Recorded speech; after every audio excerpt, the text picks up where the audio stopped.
Karno dijadikan presiden seumur hidup. Melihat besarnya kekuatan PKI yang tumbuh pesat menjadi partai komunis terbesar di dunia setelah Soviet dan Tiongkok, maka pihak Nekolim khawatir bila pemilu digelar, PKI akan menang mutlak dan otomatis presidennya juga dari orang PKI. Oleh karena itu, pihak Angkatan Darat melalui Jenderal A.H. Nasution dengan mengajak Suwiryo, Ketua PNI waktu itu, mengusulkan agar Bung Karno dijadikan presiden seumur hidup agar tidak perlu dilakukan pemilu.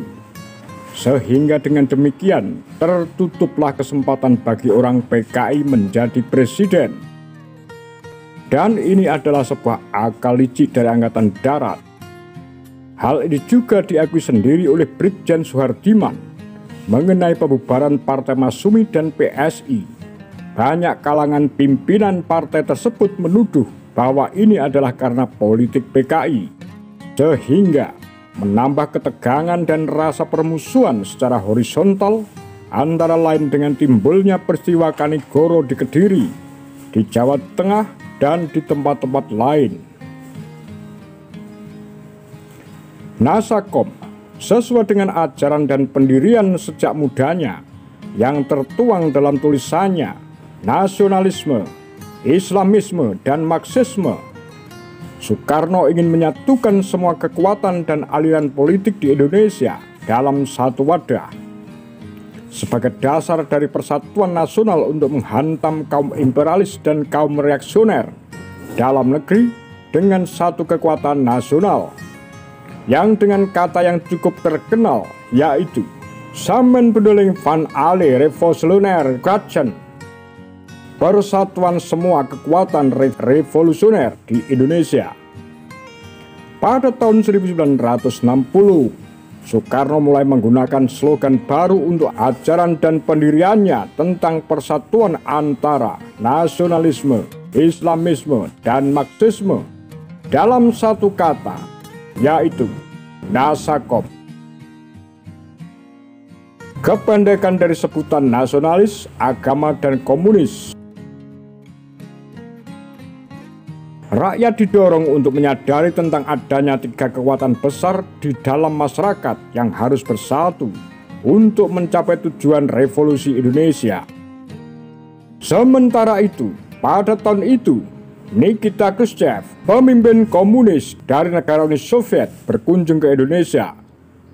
Dan kurang dari setahun kemudian, Bung Karno berkunjung ke Amerika dan bertemu dengan Presiden John F. Kennedy.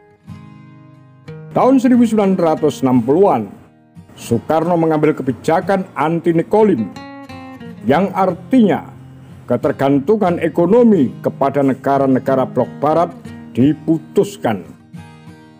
Indonesia pun mulai melirik ke blok-blok timur. Soekarno membentuk hubungan poros Jakarta-Peking, Moskow, negara-negara timur yang sosialis dan komunis.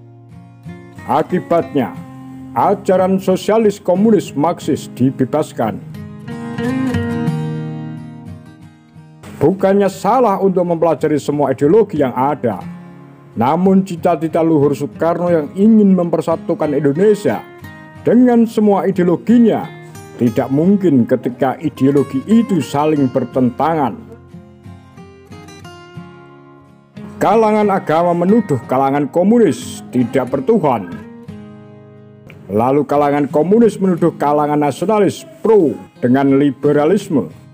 Dalam hal ini Amerika dan Inggris. Ketika perang ideologis saling tarik-menarik di kalangan masyarakat Indonesia, saat itu pihak-pihak yang memang menghendaki kekuasaan Soekarno diakhiri karena dianggap sudah terlalu lama berkuasa, mencoba memanfaatkan situasi tersebut.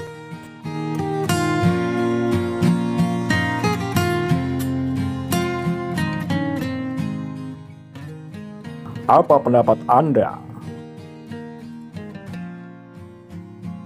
Demikian Kura-Kura Takar Lambe Sundel.